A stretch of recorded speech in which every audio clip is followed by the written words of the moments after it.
Hello दोस्तों, veterans नमस्कार। मैं दीपवंशी। मैं आज आपको बताना चाहूँगा कि 22 तारीख अभी कोई दूर नहीं है और ये मेरा वीडियो 17 तारीख को दिख रहे हुए हैं। इस समय 5:38 हो रहे हैं। अभी तक अगले हफ्ते की वीकली लिस्ट नहीं आई हुई है, जिससे हमें पता चलता कि सिंगला केस लगा है या नहीं लगा है। हो सकता है 16 तारीख को शाम तक आ जाए और ये मेरा वीडियो पहले निकल जाए और वो भी आ जाए। तो आएगा तो देखा जाएगा, वीडियो तो हटाना नहीं पड़ेगा, फिर इसमें और भी काफ़ी मैटर होंगे। लेकिन दोस्तों, ये तो निश्चित है कि बैंक पेंशन अपडेशन जिस स्टेज पर पहुंच गया है रेगुलेशन के साथ, वहां से कोई भी कोर्ट अब पीछे नहीं हट सकता, क्योंकि माननीय सुप्रीम कोर्ट में केवल और केवल रूल ऑफ लॉ की बातें होती हैं। यदि आपका रेगुलेशन है तो पेंशन अपडेशन को कोई रोक नहीं सकता। अब सिर्फ बात यह है कि इसको इम्प्लीमेंट कैसे किया जाता है, क्योंकि ये बड़ा लंबा चौड़ा हिसाब किताब है पीछे से। अब मैं यहाँ तो नहीं ये कह सकता कि ये 92 से लागू होगा, नहीं ये कह सकता कि बाद में लागू होगा, ये मैं नहीं कह सकता। ये कोर्ट और सरकार के ऊपर डिपेंड करता है। लेकिन इतना ज़रूर है, जब ये केस डिसाइड होने जा रहा था और ये पार्ट हर्ड भी था और स्पेशल बेंच के सामने भी था, उस समय ये डिसाइड हो जाता। लेकिन उसके बाद जितना टाइम निकल गया, बहुत सारी बातें सामने बाहर निकल करके आई। सभी बैंक पेंशनर लगे रहे और रिटायर्डीज जो संगठन है वो भी अपना अपना खेल खेलते रहे। और इसी बीच में एक सबसे बड़ा परिवर्तन देखने मिला एआईबी पार्क का रुख का। पेंशन अपडेशन हो या नहीं हो कोई बात नहीं है, लेकिन आपका रुख रेगुलेशन बेस्ड होना चाहिए। एआई पार्क ने रुख लिया और सरकार से आग्रह किया कि रेगुलेशन को इम्प्लीमेंट किया जाए। बस ये पेंशन अपडेशन का यही मुद्दा है। उसमें यदि कोई निगोशिएबल पार्ट है तो सिर्फ ये है कि उसमें जो फॉर्मूली जो मल्टीप्लिकेशन फैक्टर जो बना जाएगा वो कैसे बनेगा। Otherwise basic pension and additional pension wherever applicable shall be updated, fixed है, नॉन निगोशिएबल है। अपडेशन तो है और एक्सप्रेस अपडेशन है। और जब ये सीसीएस रूल 1972 पर आधारित है तो इसमें इम्प्लाइड अपडेशन भी है। लेकिन कम्यूटेशन का जवाब देते वक्त डीएफएस ने यह मान लिया कि हमारा regulation central civil services rules पर आधारित है। यानी इतने इतने परिवर्तन हो गए, सारी चीजें क्लियर हो गई, पानी की तरह। पानी बिल्कुल साफ होगा, एकदम क्रिस्टल क्लियर है, एकदम सब सारी चीजें। और अकेला ईआईबी पार्क के ही रुख में रुख नहीं आया। आईबीए को स्टेट न हो तो भी इसके पब्लिक फंक्शंस के लिए जो पब्लिक की राइट्स को अफेक्ट करते उसकी वजह से स्टेट मान लिया गया। और इसी बीच में नोवो एनओडब्ल्यू आचार्य के साथ निर्मला सीतारामन जी से मिलने जाते हैं और वो भी पेंशन अपडेशन की बात करते हैं। हालांकि बाद में पता चला इंडस्ट्रियल रिलेशन कोड 2020 के आने के बाद उसकी जो करेक्टरिस्टिक्स थी फीचर्स के बाद कि वो अपने मतलब से गए थे, लेकिन उन्होंने पेंशन अपडेशन डाला वहाँ पर।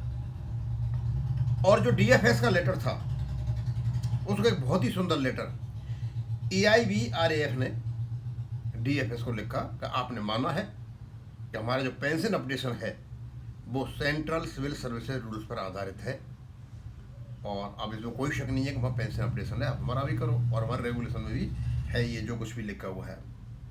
और ऑफिसर्स एक्ट 1947, ये इंडस्ट्रियल डिस्प्यूट एक्ट 1947 में ऑफिसर्स नहीं आते, वो अलग से अपना जॉइंट नोट बनाते रहते हैं। इस चीज़ का भी पता चला। और सबसे महत्वपूर्ण चीज़ इस बीच में क्या हुई आपको पता होना चाहिए। उसके 3 वीडियो मैंने डाल दिए हैं और उसका बहुत कुछ असर पड़ेगा आने वाले दिनों में, देखते हैं। अभी तक तो हमारे बैंक पेंशनर्स को पता ही नहीं है। मैंने कईयों को फ़ोन करके बताया, वो सब अपनी अपनी कहानी गा रहे हैं, लेकिन उस एक्ट को किसी ने नहीं पढ़ा। एक सेक्शन को पढ़ने की ज़रूरत है और सारी चीज़ वहीं से निकल के आ जाती हैं। Industrial dispute act trade union act, industrial employment act 1946, तीनों के तीनों को भारत सरकार ने खत्म करके, भारत सरकार क्या करेगी, पार्लियामेंट से पास हुआ है, इंडस्ट्रियल रिलेशन कोड 2020 ने खत्म कर दिया। तीनों इन एक्टों को खत्म करके ये बना दिया और उसके अंतर्गत आमूल चूल परिवर्तन कर दिया गया है। ये वर्तमान में जो ट्रेड यूनियन एक्ट के अंतर्गत रजिस्टर्ड जो यूनियन है और इन सबको मिलकर के यूएफबीयू बना हुआ है और सारे जितने बने हुए हैं, ये लगभग वो फंक्शन रह जाएगा। आपने देखा होगा 2014 में जब मोदी जी प्राइम मिनिस्टर बने थे तो उसने सवाल उठा कि आडवाणी जी क्या करेंगे, तो उसको एक रोल दिया गया, आप सलाहकार रहेंगे। अब सलाहकार और पीएम में आप फर्क समझते हो क्या होता है। बैंकटाचलम को रेड्यूस कर दिया गया केवल और केवल सलाहकार के रूप में, या इनमें आपस में तालमेल के लिए। लेकिन जो निगोशिएटिंग यूनियन है या निगोशिएटिंग काउंसिल जो है वो बैंक बेस्ड हो गई हैं, बैंक स्पेसिफिक हो गई हैं। और बैंक स्पेसिफिक जो यूनियन है, मुझे नहीं लगता ये किसी भी तरह से बैंकटाचलम को साथ देंगे। और सबसे बड़ी बात, यदि बैंक स्पेसिफिक यूनियन है तो इसका मतलब उसमें केवल और केवल वर्किंग यूनियंस होंगे। ये जो पुराने ढोल पीटने वाले लोग हैं इन सबको साइड में कर दिया जाएगा, तो इनके पास रह ही नहीं जाएगा कुछ भी। और क्यों लोग इनको फिर चंदा देंगे, क्यों सब्सक्रिप्शन देंगे।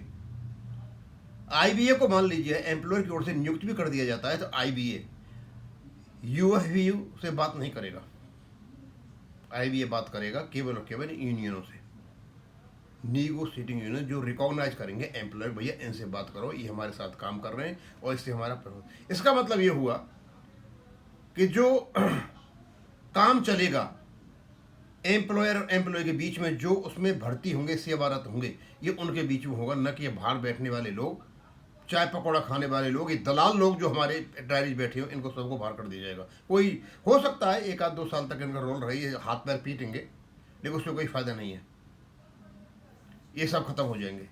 और जब ये बैंक स्पेसिफिक है तो ऐसा भी हो सकता है कि हर बैंक का अलग अलग प्रकार से बेस सेटलमेंट हो, और इसी प्रकार का बेस सेटलमेंट आपका सेक्शन 19(2)(f) में और 2D में दे रखा है आपके एक्ट 1970 नेशनलाइज। तब क्या ये सारा का सारा खेल भारत सरकार ने पार्लियामेंट के माध्यम से इंडस्ट्रियल रिलेशन कोड पास करा के इन पुराने नेताओं को अलग करने के लिए खेला है, क्योंकि काम नहीं करने दे रहे थे। तो मुझे तो ऐसा ही लगता है। और दोस्तों 22 तारीख की सुनवाई, बड़ी बड़ी चीजें होती हैं,